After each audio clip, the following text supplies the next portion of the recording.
Un saludo ante todo y bienvenidos a este video donde estaremos explicando cómo implementar la herencia en Java como parte de una actividad para la materia Fundamentos de Programación de la Maestría en Educación, Mención Informática y Diseño Instruccional de la Universidad de los Andes. Como se aprecia en la imagen, ha sido creada un diagrama UML para representar la herencia que se va a implementar. En esta imagen se observa cómo ha sido creada la clase padre vehículo con los atributos placa como string y encendido como booleano. Igualmente los métodos encender y apagar como vacíos y el constructor vehículo. Luego se hace un extends, o sea, se crea una clase que hereda de la clase vehículo que se llama la clase vPasajeros con atributos enteros como cPisoPasajeros y los métodos setPasajeros y getPasajeros. Igualmente de la misma clase vehículo también hereda una nueva clase llamada vCarga con atributos pPisoCarga como decimal y los métodos setCarga y getCarga como vacíos. Bien, aquí entonces se muestra cómo se implementa la herencia explicada a través de un código en Java.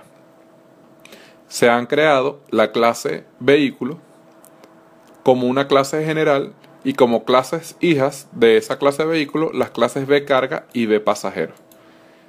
La visión acá es entonces que la clase vehículo hace referencia a una entidad general de vehículos. Es decir, acá vamos a tener datos generales para cualquier tipo de vehículo. En este caso, la clase vehículos está conformada por los atributos placa y encendido. Esto es porque cualquier vehículo, independientemente del tipo que sea, va a tener una placa y un estado de encendido. Igualmente se crearon los métodos encender y apagar, que también son genéricos para cualquier vehículo. Todos los vehículos encienden y apagan.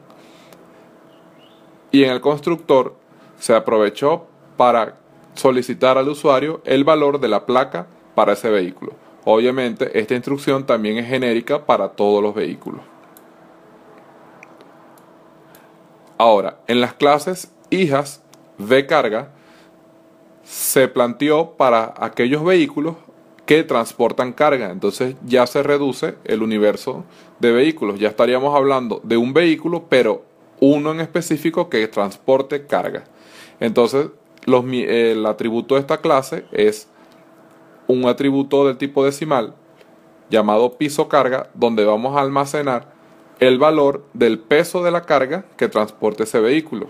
Igualmente esta clase está conformada por un método que permite pedir al usuario el valor de esa carga y otro método que permite mostrar al usuario cuál es el valor de la carga.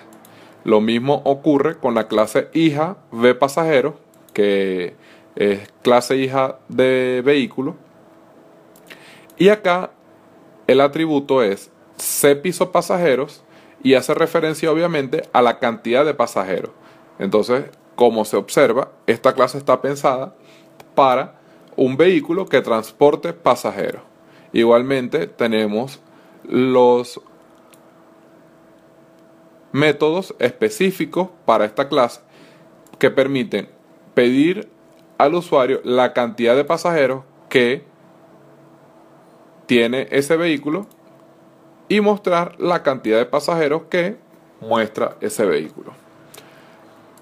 Aquí se puede observar también que se utiliza el atributo placa que no está declarado por ninguna parte en esta clase. Sin embargo, al estar declarada en la clase padre y al ser esta una hija ambas de la clase padre, pueden utilizar dicho atributo.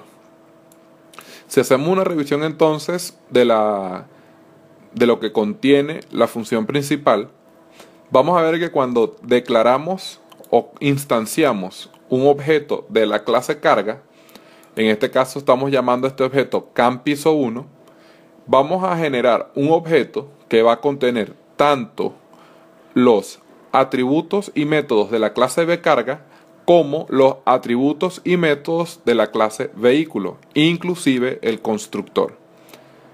Es por esto que yo para este objeto puedo hacer el llamado a la función encender, a la función setCarga, a la función getCarga y a la función apagar. Igualmente, lo mismo ocurre con la clase vPasajeros. Al yo crear un objeto de la clase vPasajeros, estoy creando un objeto que contiene los métodos y los atributos de la clase vPasajeros y a su vez los métodos y atributos de la clase vehículo, inclusive su propio constructor. ¿Qué va a pasar cuando este programa se empiece a ejecutar? Al momento de yo instanciar este objeto, entonces se invoca al constructor, que sería pedir la placa, y va a encender obviamente y va a obtener la carga y luego va a mostrar la carga y finalmente va a apagar. Lo mismo debe ocurrir entonces con el objeto car1.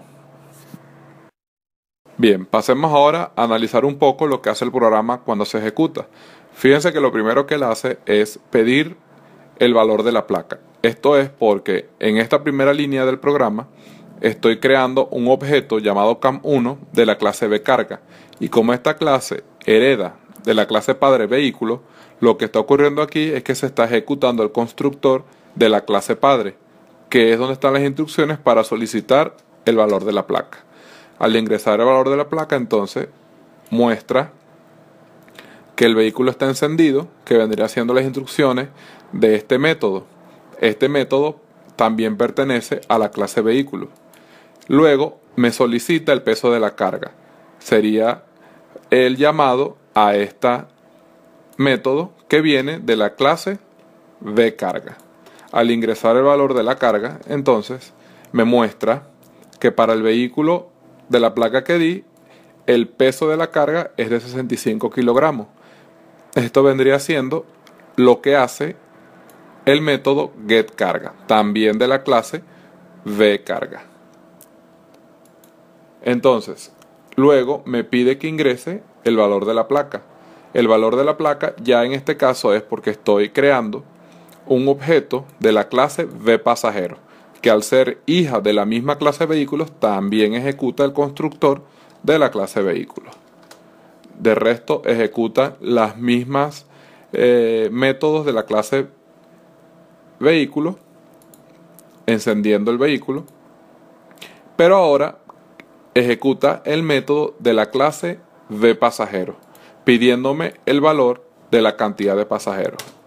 Luego muestra la cantidad de pasajeros como parte de las instrucciones del método getPasajeros y finalmente me dice que el vehículo con la placa 5GF o la placa que introduje está apagado. Esto como parte del método de la clase vehículo.